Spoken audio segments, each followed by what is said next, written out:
የአሜሪካው ፕሬዝዳንት ዶናልድ ትራምፕ ለእስራኤሉ ጠቅላይ ሚኒስትር ቤንጃሚን ኔታንያሁ ማስጠንቀቂያ ሰጥተዋል። ድጋሚ ጦርነት ከኢራን ጋር ከጀመርክ ብቻህን ትዋጋለህ። በሌላ ዜና የአሜሪካ አፓቼ ሄሊኮፕተር በሆርሙዝ ባህረ ሰላጤ አቅራቢያ በትላንትናው ዕለት መከስከሱ ተሰምቷል። ዝርዝሩን የምነግራችሁ ይሆናል። በተያያዘ የአሜሪካው ፕሬዝዳንት ዶናልድ ትራምፕ ከኢራን ጋር እየተደረገ ያለው ድርድር በጣም ጠንካራና አመርቂ ውጤት ሊያመጣ እንደሚችልና ምናልባት በሚቀጥሉት 2 ቀናት ውስጥ ስምምነት ላይ ሊደረስ እንደሚችል አስታውቀዋል።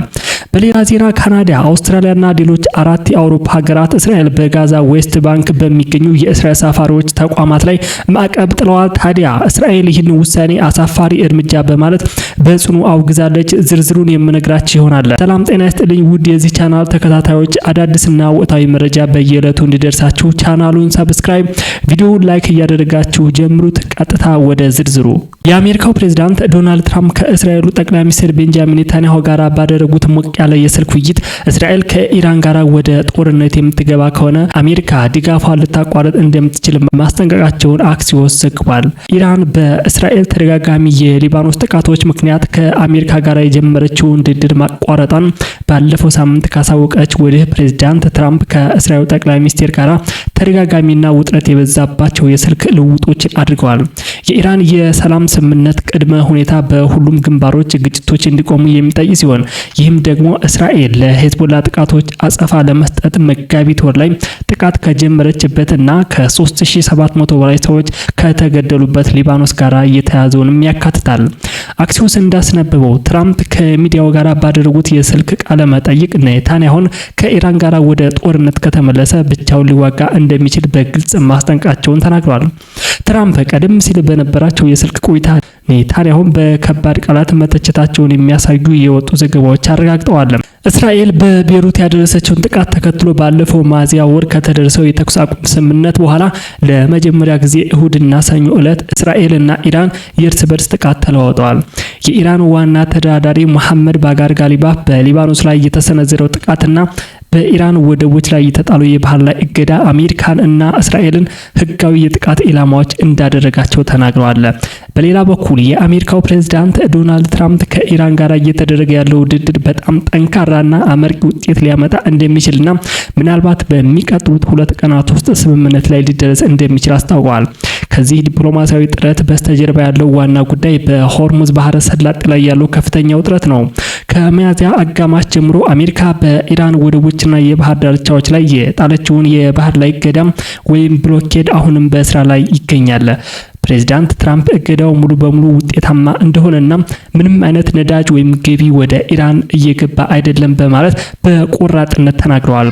በዓለም ላይ የነዳጅ አቅርቦት ዋና መተላለፊያ የሆነው የሆርሙዝ ባህረ ሰላጤ በአሁኑ ወቅት የሁለቱ ሀገራት የዲፕሎማሲ ግብግብ ማዕከል ሆኗል። አሜሪካ እገዳውን ኢራንን ወደ ድርድር ጠረጴዛ ለመመለስ የግድ አስፈላጊ ነው ስትል፣ ኢራን በበኩሏ ይህን የኃይል አሰላለፍ በመቃወም ውጥረቱን አባብሰዋለች። በዚህ ውጥረት ውስጥ ሌላው ትልቅ ዜና የሄሊኮፕተር አደጋ ነው። ትላንት በሆርሙዝ ባህረ ሰላጤ አቅራቢያ የአሜሪካ የጦር ሄሊኮፕተር ተከስክሶ ነበር። እንደ እድል ሆኖ የሁለቱም አብራሪዎች ህይወት መትረፉን በአሁኑ ሰዓት ደህና እንደሆኑና የአሜሪካው መከላከያ ሚኒስቴር አረጋግጧል። ፕሬዝዳንት ትራምፕ አደጋው ዙሪያ ሲናገሩ አብራሪዎቹ ምንም ጉዳት እንዳልደረሰባቸው አረጋግጠው ስለ አደጋው ዝርዝር ሁኔታ የሚገልጽ ሙሉ ሪፖርት ዛሬ እንደሚጠበቅ ገልጸዋል። አደጋው በቴክኒክ ችግር ይሁን ወይስ በወታደራዊ ግጭት የደረሰ እንደሆነ ሪፖርት ይፋ ሲደረግ የሚታወቅ ይሆናል። እንግዲያውስ በእርግጥ በ1 ወይም በ2 ቀናት ውስጥ ስምምነት ላይ ይደረሳል ፕሬዝዳንቱ በተስፋ ቢናገሩም በክልሉ ያሉ ተንታኞች ግን ሁኔታው እጅግ ተለዋዋጭ መሆኑ ያስጠነቅቃሉ። ወደ ሌላ ዜና ስንሸጋገር ካናዳ፣ አውስትራሊያና ሌሎች 4 የአውሮፓ ሀገራት እስራኤል በጋዛ ዌስት ባንክ በሚገኙ የእስራኤል ሰፋሪዎች ተቋማት ላይ ማዕቀብ ጥለዋል።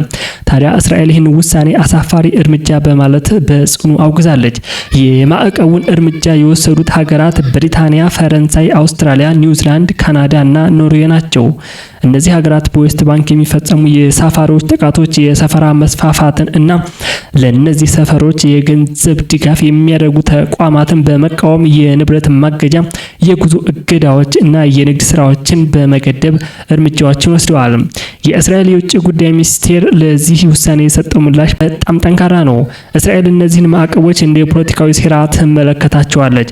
በመጀመሪያ ደረጃ እነዚህ ሀገራት የሰላም ስምምነትን እያበረታታን ነው ቢሉም በእርግጥ ግን በአይሁድ ሰፋሪዎች መብት ላይ ጫና ለመፍጠር የሚደረግ ፖለቲካዊ ግፊት ነው።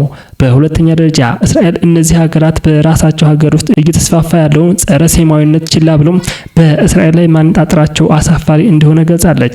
በተጨማሪም እስራኤል የፍልስጤም ባለስልጣናት ለሽብር ተግባራት የሚሰጡትን የገንዘብ ድጋፍ እነዚህ ሀገራት ችላ ማለታቸው አድሏዊ እንደሆነ ትከራከራለች። በአጠቃላይ ይህ ሁኔታ በእስራኤልና በምዕራቡ ዓለም መካከል ያለው ዲፕሎማሲያዊ ግንኙነት እየተወሳሰበ መምጣቱን የሚያሳይ ነው።